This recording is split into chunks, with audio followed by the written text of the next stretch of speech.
turabasuje cyane turabamukije mwese abakurikiye gahunda z'ijwi ry'amahoro ndashaka kuvuga PAX TV IREME News. Uyu munsi turi kumwe n'umugabo mumenyereye tujya tuganira, umugabo w'umuhanga cyane, mujya munatanga ibitekerezo mugaragaza ko uko asesengura uko asobanura ibintu biba biri mu buhanga buhanitse. Ni Dr. Kayumba Christopher. Muraho neza? Muraho bwana Ntwari. Twongeye kubaha ikaze. Murakoze cyane ndetse n'abakurikiranye televiziyo yanyu ndabashuhuje muraho. Uyu munsi rero ibyo tuyoganiraho turahera ku kuba iyi minsi bikurikiranye byari iminsi wari uri mu manza. Tariki 10 z'ukwezi kwa gatandatu umwaka wa 2021 wari mu rukiko, noneho witabye urukiko ariko atari wowe uregwa ahubwo ari wowe wareze. Hasohotse inkuru ififitse ukuntu yanditswe n'igitangazamakuru kimwe gifite impamvu cyanditse kuriya, ntabwo mbyinjiramo ko ntajya kujora iby'abandi, ariko itandukanye h'ukuntu n'ibyabaye mu rukiko. Kuko nari mpari maze kubona iyo nkuru no kunasohotse byanteye kwibaza nti ese ababa barasomye cyangwa batanabisomye ariko ukaba waragiye kurega. Henshi mu Banyarwanda bazi ko iyo umuntu atsinze cyangwa atsinzwe biba birangiriye aho ngaho. Hari n'abafungurwa bakagenda birukanka ubudahindukira, ariko wowe wasanze kuvuga ngo nubwo ndekuwe hari uburenganzira bwo kuburana wabikomeza. Ibyo baza kudusobanurira, ariko navuze ko ari iminsi 2 wamaze mu manza n'urundi munsi wa kabiri tariki 11 z'ukwa gatandatu nanone wagiye mu rubanza rw'umurwanashyaka w'ishyaka ryanyu RPD. Nkusi umaze amezi agiye kuba 2 yafunzwe na 2 na 3. Yafashwe mu kwa gatatu, nubwo amezi agiye kuba 3. Dr. Kayumba Christopher, mu rubanza rwawe rero ururiya uri kuburana mu rukiko rwisumbuye rwa Nyarugenge, ni urubanza rumeze rute? Wareze iki? Usaba iki? Urakoze cyane. Ntabwo nza kujya mu mizi y'urubanza kubera yuko nkuko wabivuze no urubanza ruri mu butabera. Ntabwo nza kuruvugaho byinshi rero nkuko wabivuze ni igihe wajuriye ntishimiye ibyavuye mu mikirize y'urubanza bari bandezemo. Ni igihe wajuriye, ntabwo ubushinjacyaha bwajuriye. Ntabwo rero nza kubivugaho cyane, ahubwo icyo nza kuvugaho nicyo waruvuze kijyanye n'itangazamakuru. Uko itangazamakuru ryavuze ku byabereye mu rukiko, kubera ko ibyavuzwe mu itangazamakuru mu nkuru ngira ngo vuga n'igihe bitandukanye n'ibyavugiwe mu rukiko, kugira ngo ibyo byavuzwe mu itangazamakuru bisobanuke nibyo nza kuvugaho. Igihe urebye inkuru y'igihe bavuze, ntabwo igihe kigeze kivuga impamvu twajuriye kandi nazo zavugiwe mu rukiko. Nkaba arizo naheraho nkavuga nti twajuriye kubera impamvu enye. Wari uri mu rukiko warabyumvise. Impamvu twajuriye ya mbere twatanze nuko urubanza bankatiye mu buryo budakurikije amategeko, n'amategeko turayasobanura. Impamvu ya kabiri nijyanye n'isesengurwa ry'urubanza naryo rigenda ryivuguruza. Impamvu ya gatatu nuko hari umutangabuhamya umucamanza yashingiyeho ampamya icyaha, kandi uyu mutangabuhamya atari mu dosiye yabo bavuga ngo ni abatangabuhamya. Impamvu ko atigeze atanga ubuhamya, ubundi bakemeza ko bakamubara nk'umutangabuhamya kandi atarabutanze. Bavuga ko hari umutangabuhamya bavuga mu mazina ye, ariko mu dosiye ubushinjacyaha bwashyikirije urukiko uyu mutangabuhamya ntarimo. Amazina ye ntarimo, n'ubutangabuhamya bwe ntabwo burimo. Kubishingiraho rero urumva yuko mutatanze ubuhamya, kumushingiraho ukavuga yuko ukatiye umuntu kandi uwo washingiyeho uvuga ko ibyo bamurega yabibonye kandi uyu mutangabuhamya adahari, urumva ko binyuranyije n'itegeko. Niba ubuhamya yatanze budafite aho bwanditse muri dosiye y'urubanza, bivuze ko ntabwo yatanze. Harimo ibintu bibiri. Harimo amazina y'uwo mutangabuhamya. ayo mazina y'uwo mutangabuhamya ntabwo ari mu dosiye yabo ubushinjacyaha bavuga ko badushinjije, ariko ubuhamya bwe bukaba burimo. icya kabiri n'ubuhamya bwe ntiburimo.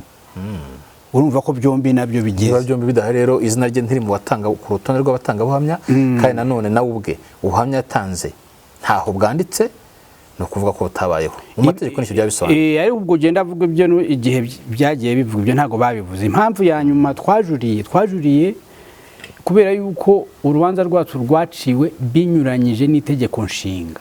No kuvuga yuko twajuriye mu nyungu z'ubutabera, kuko twabigaragaje.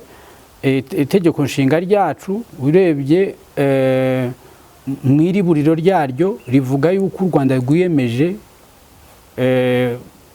n'ubuyobozi bwiyemeje, natwe abanyarwanda twiyemeje kugira igihugu kigendera ku mategeko. Cyane cyane uzarebe ingingo yaryo ka gatandatu muri buriro ryemera ko rivuga yuko twiyemeje kugira igihugu kigendera ku mategeko, abantu bose bareshya mu mategeko, kandi ubutabera ari ingenzi. Kubera rero yuko urubanza rwaciwe rudakurikije amategeko, urumva ko runyuranyije n'itegeko nshinga. Ni byiza rero yuko buri munyarwanda yagira uruhare mu gutuma ibiri mu itegeko nshinga bishyirwa mu bikorwa rero iyo inkiko ziciye imanza zishingiye ku mategeko. Ndetse wanabonye yuko mu itangazamakuru igihe cyanditse yuko ngo ubushinjacyaha ngo bwansabiye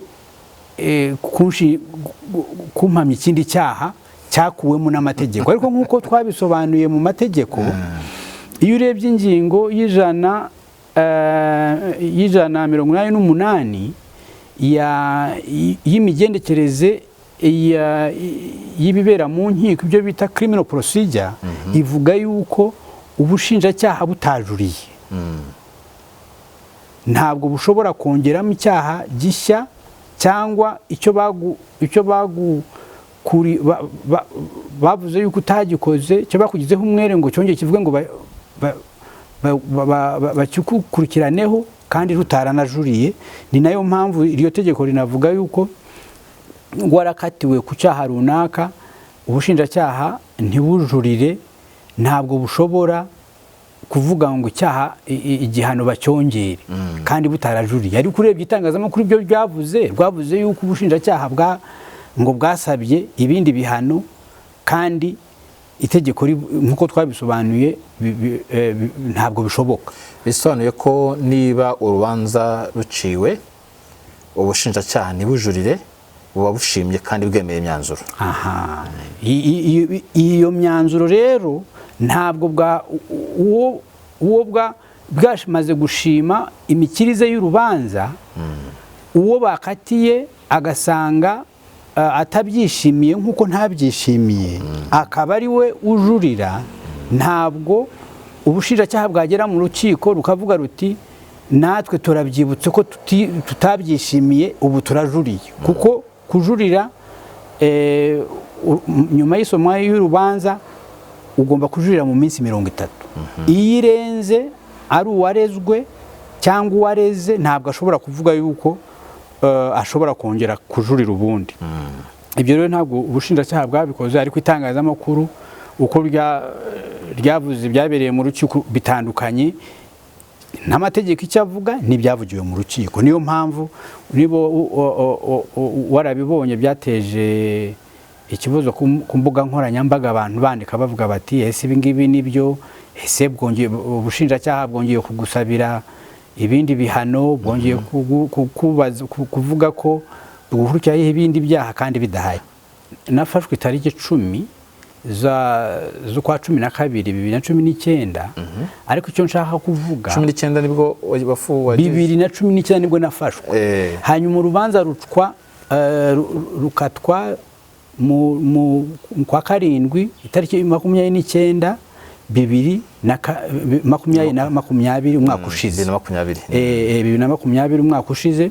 Icyo nshaka kongeraho nuko iyo umuntu akatiwe n'urukiko ku cyaha runaka, ubushinjacyaha ntibujurire, n'uwo bagikatiye ntajurire biba birangiye.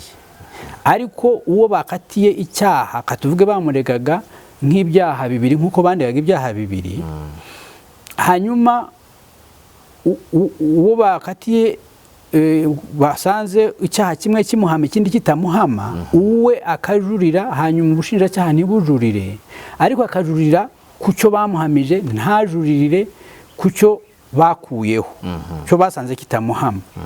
Ntabwo icyo ngicyo atajuririye gishobora kwigwaho mu rukiko, kuko ntawe uba wakijuririye, ntikiburanwa, ntabwo kiri mu biburana.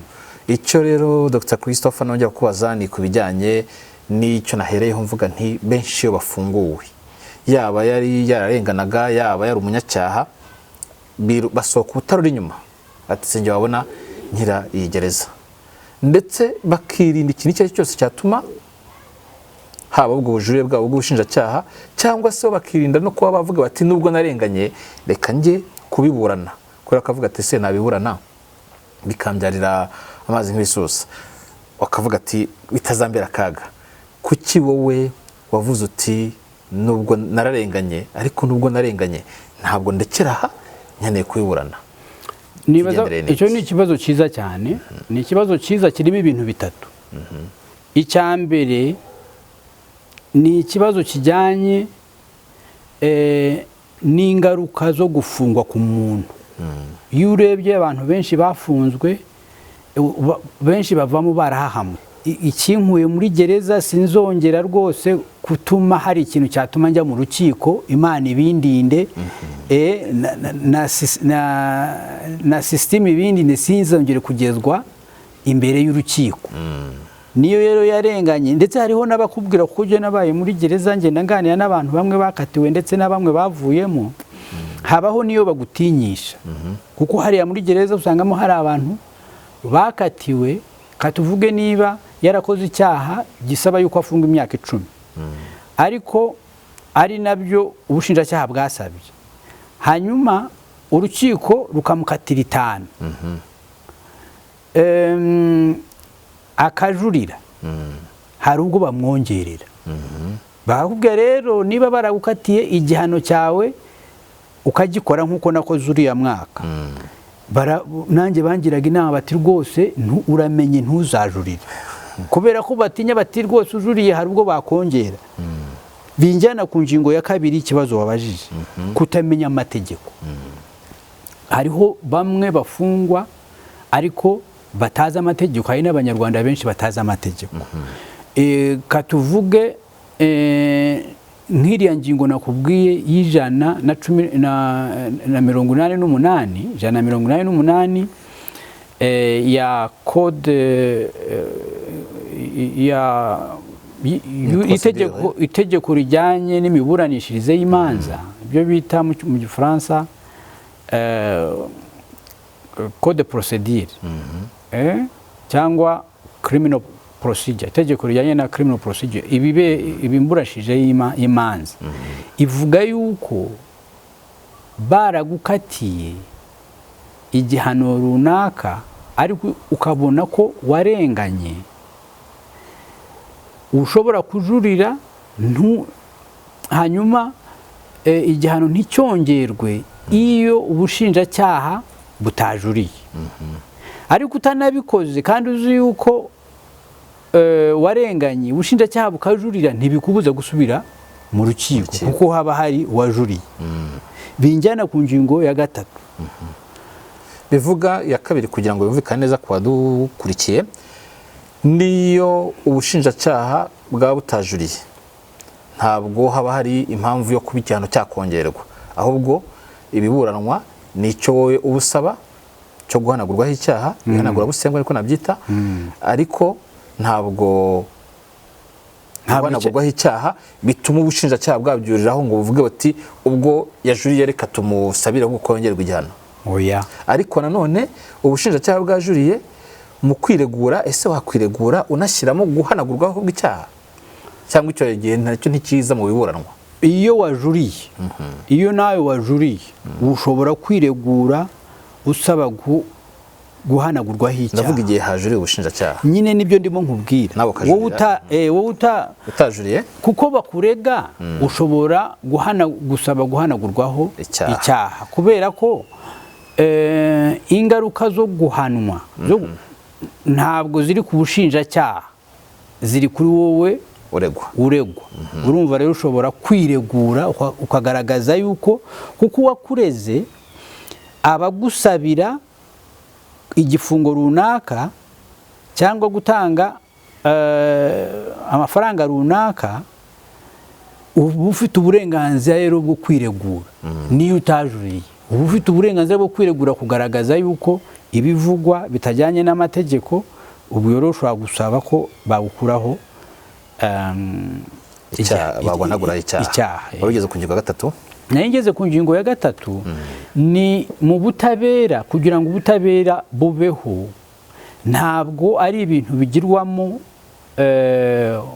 uruhare gusa n'ubushinjacyaha, ubugenzacyaha n'inkiko. ni ingingo ijyanye na responsabilité z'umuturage. inshingano z'umuturage, kuko ubutabera kugira ngo butangwe, kugira ngo bwizerwe, kugira ngo butume abaturage babaho bazi yuko barenganye bashobora kurenganurwa, ntabwo ari ibintu bikorwa n'inzego za leta gusa. inzego zijyanye n'ubushinjacyaha, ubugenzacyaha cyangwa inkiko. ni responsabilité, ni inshingano za buri munyarwanda gutuma ibiri mu mategeko byubahirizwa. itegeko nshinga ryacu ryubahirizwa. impamvu rero najuriye ni uko nshaka kugira ngo ngire uruhari mu gutuma itegeko nshinga ryacu ryubahirizwa, amategeko ajyanye n'imiburanishirize y'imanza akurikizwa. nabikoze mu nyungu z'ubutabera, mu nyungu z'igihugu muri rusange. ni urugero ntanga nti mu Rwanda dushaka, mu Rwanda twifuza, umuturage ashobora no kujuririra igihano yahawe iyo asanze yuko yarenganyijwe. ni ibintu nanasabira abanyarwanda bose kwitabira. ubaye uzi ko warenganye ukamenya n'amategeko akurenganura, ni byiza yuko utinyuka ukajuririra. kandi uko bigenda nk'uko wanabibonye, ubushinjacyaha bufite inshingano zo kwitaba iyo umuturage yajuririye mu rubanza yakatiwe ariko akatirwa bitubahirije amategeko. Dr. Christopher, icyo cyumvikanye, ariko mu byo waburanaga wagendaga ugaruka ku kintu cyo kuvuga ngo ibimenyetso ntabihari. ese koko nta kimenyetso na kimwe cyakoreshejwe mu rukiko, hakoreshejwe ubuhamya bwonyine? kuko mbibarije ko ibyaha waregwaga ni ibyaha byo ku kibuga cy'indege. ni ahantu hari kamera impande zose, ni ahantu hari abashinzwe umutekano bahora barikanuye isegonda ku isegonda, nta nubwo ari umunota ku munota. icyo nasubiza, ni gute nta kimenyetso cyari gihari? icyo nasubiza, nanone ntabwo nza kujya mu rubanza kuko ruri mu rukiko. ariko ndavuga nanone iby'itangazamakuru mwavuze yuko ngo ubuhamya bwatanzwe ngo n'abantu batatu. ariko twebwe nko twanabivuze mu rukiko, ubuhamya, itegeko rivuga yuko umutangabuhamya, ubuhamya ari ubutangirwa mu rukiko.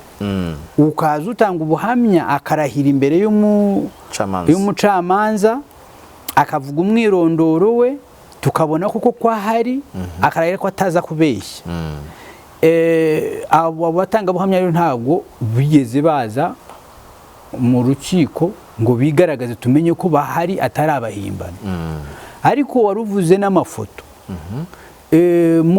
cyangwa amashusho, n'amashusho mu bimenyetso bifatika nk'uko twanabivuze, niyo itangazamakuru ritigeze rivuga. mu rubanza nka ruriya ruvuga yuko bagiye nko ku kibuga cy'indege, kimwe mu bimenyetso bifatika bidashobora gushidikanywaho ni amafoto waba warahafatiwe akwereka n'ibyo wahakoreye. Kandi urabizi ko ku kibuga cy'indege nk'uko twabiganiriye na mbere, ibi ni ibintu tumaze igihe tuganira n'abanyamakuru batandukanye. Ku kibuga cy'indege hari amakamera ahantu hose, kuva ukinjira ku muryango kugeza n'imbere.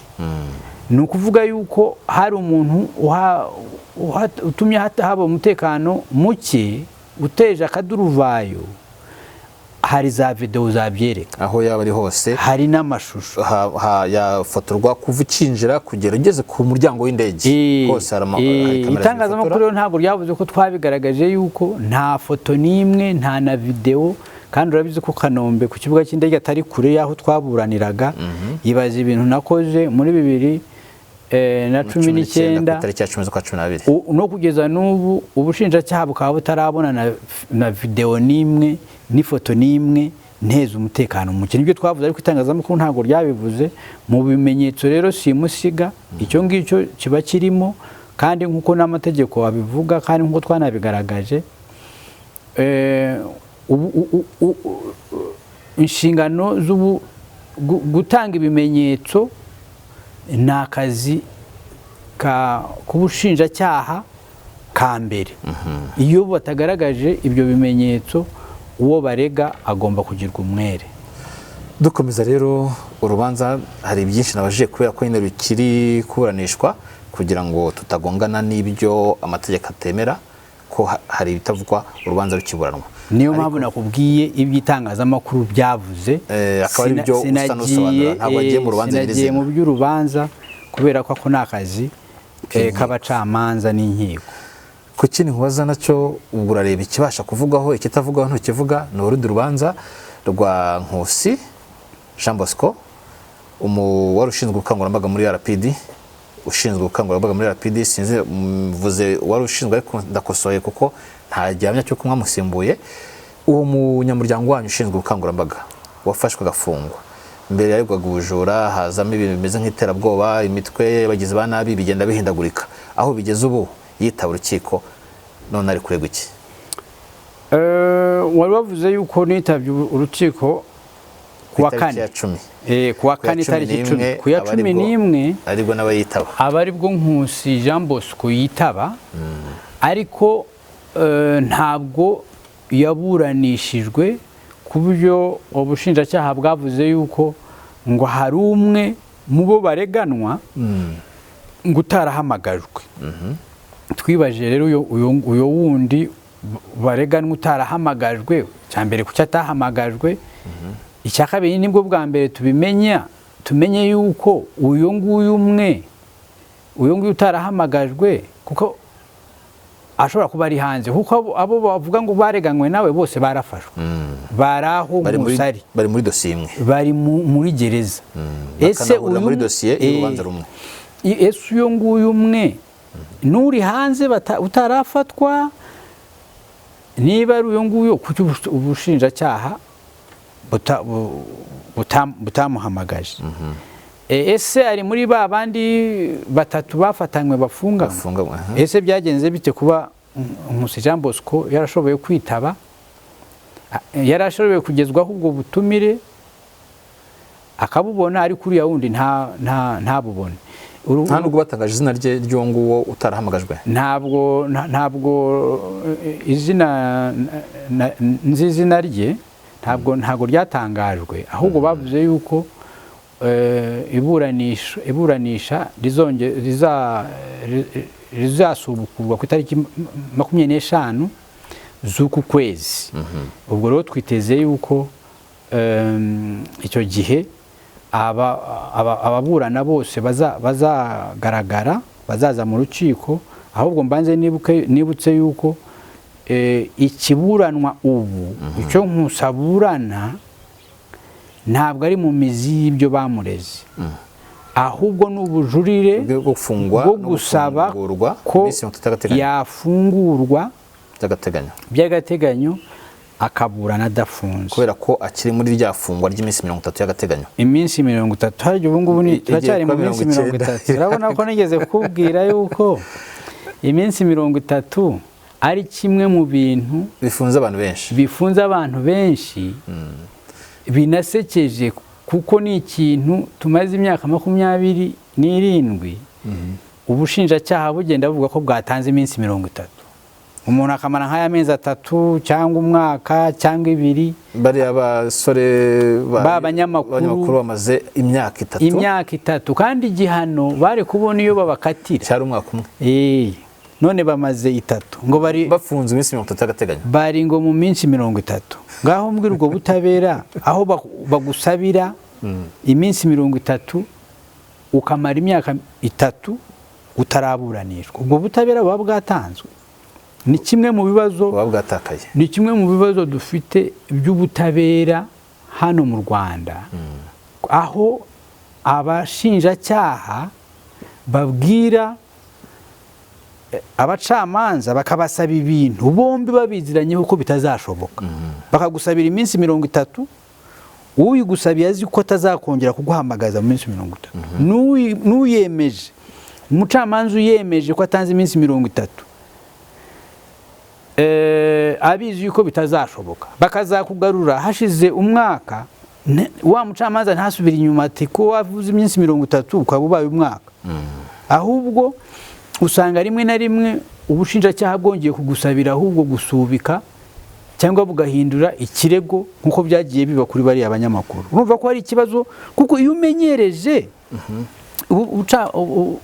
bino twaza kuganira muri rusange ubutabera muri rusange ndashaka kwibaza n'abanyarwanda bibaze n'abakurikirana televiziyo yanyu mwibaze iyo abashinjacyaha n'abacamanza bamenyereje kuvuga ibintu bitazakorwa babamenyereza iki kumenyereza kuvuga yuko buri muntu ugejejwe imbere y'urukiko ataraburana mu mizi bigitangira bamusabira iminsi 30 ariko bombi babizi ari ubucamanza ari ubushinjacyaha buzi yuko ibyo bitazubaye bariho baramenyereza iki baratumenyereza aho rero ngiye mpagira ikibazo ubundi amategeko agena ko iriya minsi 30 isabwa gusa igihe hari perereza rigikorwa ku birego ubu nta perereza rigikorwa ku birego ubushinjacyaha kandi kenshi ubushinjacyaha cyangwa buba buvuga ko bufite ibimenyetso byose iyo bufite ibimenyetso byose hagombye gukurikiraho niba umucamanza asanze ibyo bimenyetso bifatika ku buryo umuntu ukurikiranyweho icyaha cyangwa ugikekwaho yaburanishwa itegeko rigena ko umucamanza aburanisha urubanza mu mizi niba nta bimenyetso bifatika bihari uregwa cyangwa ukurikiranwa agafungurwa by'agateganyo hazaboneka ibimenyetso bifatika akaba aribwo yatangira gukurikiranwa cyangwa se kuburana nabwo ari hanze sindabona na hamwe mu manza zose nkurikirana muri kino gihugu sindabona aho bavuga bati duhere ku bimenyetso bifite byuzuye turasaba ko urubanza rubanishwa mu mizi bahita bashyiraho 30 iyo 30 iza kumara iki kandi ibimenyetso biba bihari kuki buri gihe bihora mbese bidahari ndaza no guhera kuri kesi yanjye ku rubanza rwanjye bansabira iminsi 30 muri 2019 ikimenyetso bari bafite icyo gihe ngo cy'abatangabuhamya n'ubu nicyo bafite nta n'ikintu na kimwe barongera ariko bansabiye iminsi 30 hanyuma nza kuzajya kuburana mu mizi hashize amezi 8 ahubwo ya minsi 30 yari iki nkibaza ntabwo ari ikibazo nkibaza rero yuko nanibutse yuko ufite uburenganzira bwo gufungura umuntu akaburana adafunze agakurikiranwa adafunze ibimenyetso bigashakishwa adafunze ntabwo ari urukiko gusa n'ubugenzacyaha RIB ubugenzacyaha niho ibintu bibanza gupfira niho ibintu bibanza gupfira kuko ushaka ibimenyetso bya mbere akaba anafite n'uburenganzira bwa mbere bwo gufata ni RIB umugenzacyaha kandi nawe afite uburenganzira bwo gukomeza ashaka ibimenyetso ataragufata ngo agufunge amaze no kugufata agishaka ibimenyetso cyangwa kibisidikanyaho yakurekura ikibazo rero kiri mu mikoranire hagati ya RIB uko RIB ikora, ese abifata ijya kubafata yamaze kubona ibimenyetso simusiga, yamaze kubona ibimenyetso idashidikanyaho, kuko uzarebe ahandi mu bindi bihugu n'inzego zitandukanye zikora ubushakashatsi zigaragaza ko hari ubutabera, ubugenzacyaha burigenga, ariko bujya no gufata umuntu bufite ibimenyetso ku buryo umuntu amara iminsi mikeya agatangira n'iburana. Nkibaza ariko icyo kibazo cy'ibimenyetso gusaba iminsi 30 kuko hagishakishwa ibimenyetso, ubundi ni ikintu cyakabaye gikemurwa na RIB.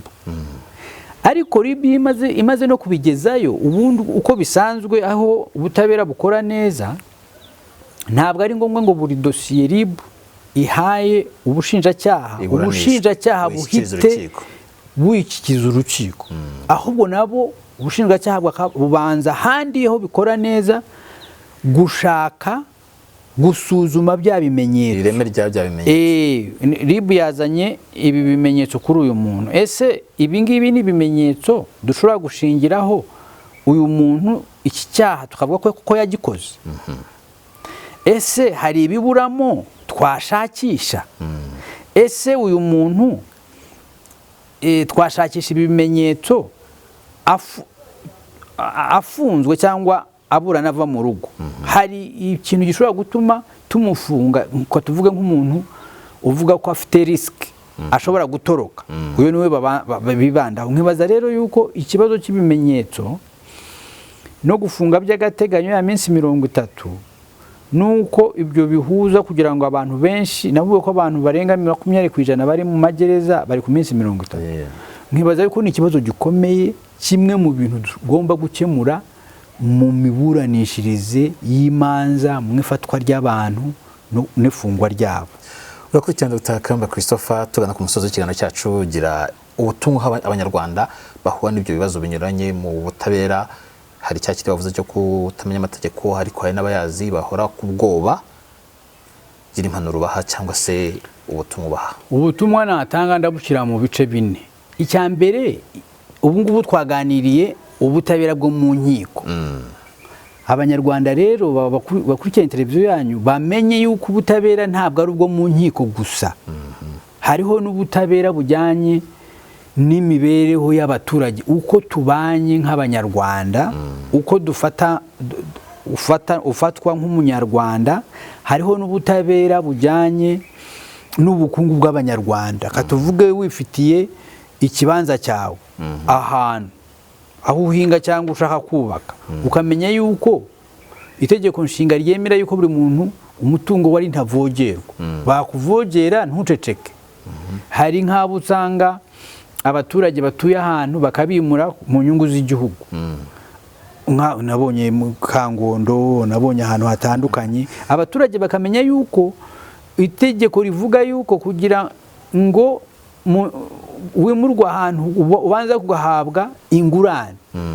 Ibyo ngibyo ni ibintu bikorwa, cyangwa nubwo nabonye itegeko rishya ry'ubutaka none n'ibyo by'ingurane ntago bari kubivugaho, bari kuzana ngo bashyizemo ingingo isa nigaragaza ko igihe byiswe inyungu rusange ntacyo umuntu abaraziza, nta gikurikira.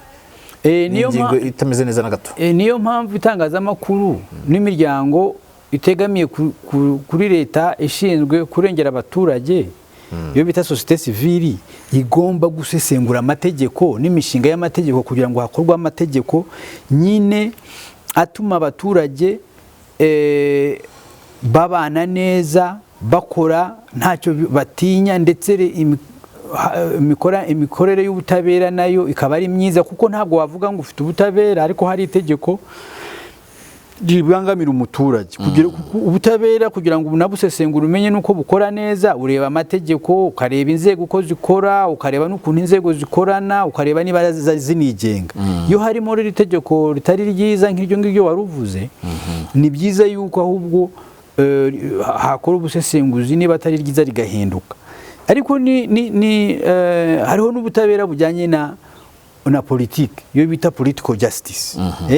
Ukuntu bavuze social justice, bavuga economic justice. Ubutabera, hariho ubutabera bwo mu nkiko, ibyo mu cyongereza bita criminal justice. Ujya mu nkiko ribe igakurikirana.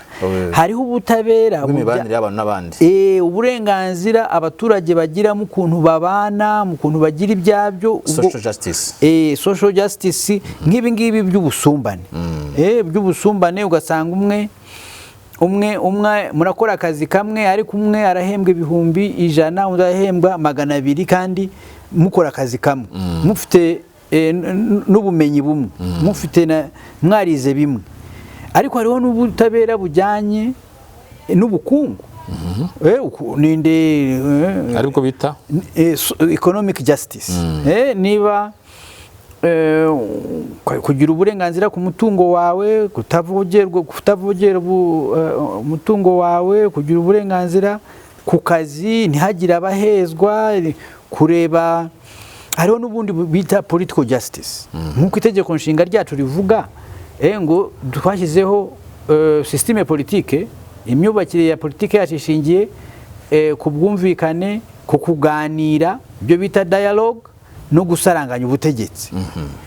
Niba ndetse ibyo ngibyo bikagerwaho, buri munyapolitike wese yisanzura, atanga ibitekerezo kandi ntabizire, ahabwa mikoro hatagize abigizwayo. Iyo bigizijweyo, iyo hari abanyapolitike bigizijweyo, kandi system ivuga yuko tuba mu Rwanda aho buri muntu agomba kwisanzura, iyo udahawe mikoro yo ibyo uvuze ushobora kubihanirwa. Urabona ko haba hatari political justice, cyangwa ibiri mu itegeko nshinga nk'ibi kugabana ubutegetsi, ishaka ryabonye 5% rigomba kubona intebe muri guverinoma. Nk'ubu ngubu hari amashaka 2 yabonye 5%, adafite intebe muri guverinoma, kandi ari kayamaze kubine.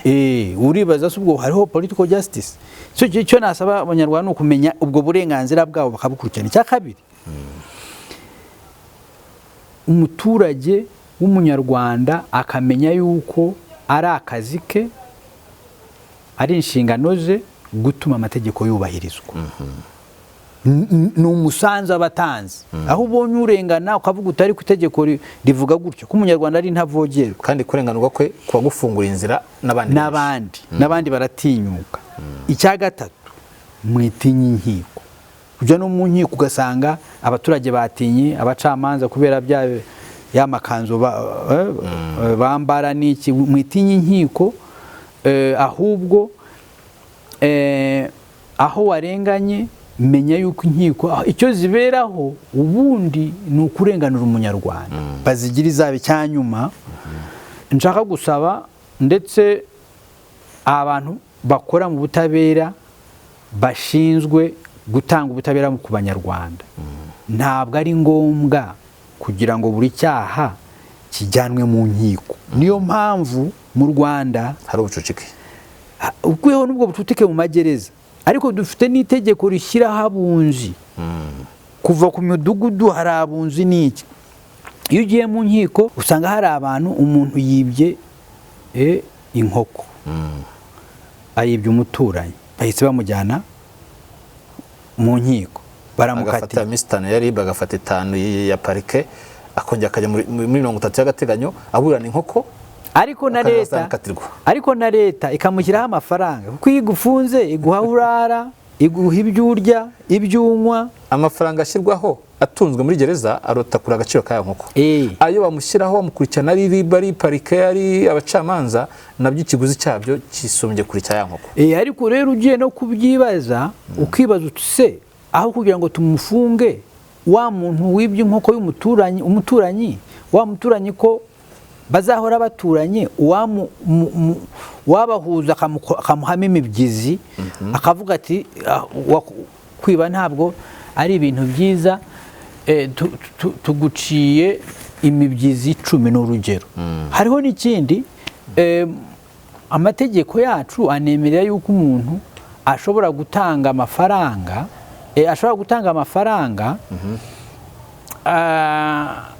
ashobora gufasha igihugu aho kugira ngo afunge igifungo. Katuvuge niba wariye, niba wankubise urushyi, ni icyaha. Umaze kunkubita urushyi bakagukatira imyaka 5, ushobora gukora muri gereza ugafungwa umwaka umwe ya yindi nukayitangamo amafaranga akajya gukora. Kuki dusanga buri cyaha cyose igihano cyangwa ngo ari ugufungwa kandi hari ibindi byagira? Nkibaza rero yuko nubwo butabera bwacu, inzego z'ubutabera zitandukanye zakwiga ukuntu urwego rujyanye n'abunzi rwakora kurushaho, aho kugira ngo buri cyaha cyose bakijyane mu nkiko. Mwese mwadukurikiye, mbibutsa ko ni ijwi ry'amahoro ariyo PAX TV IREME News. Icyo dukora ni ukuvugana n'abakunda amahoro, ni ukuvugana n'abashyigikira amahoro, ni ukuvugana n'abaharanira amahoro, twifuza ko igihugu cyacu kirushaho gutekana no kurushaho kugira amahoro, kandi nawe mwese aho muri tubifurije amahoro. Mugire ibihe byiza. Genda Intwari John Williams.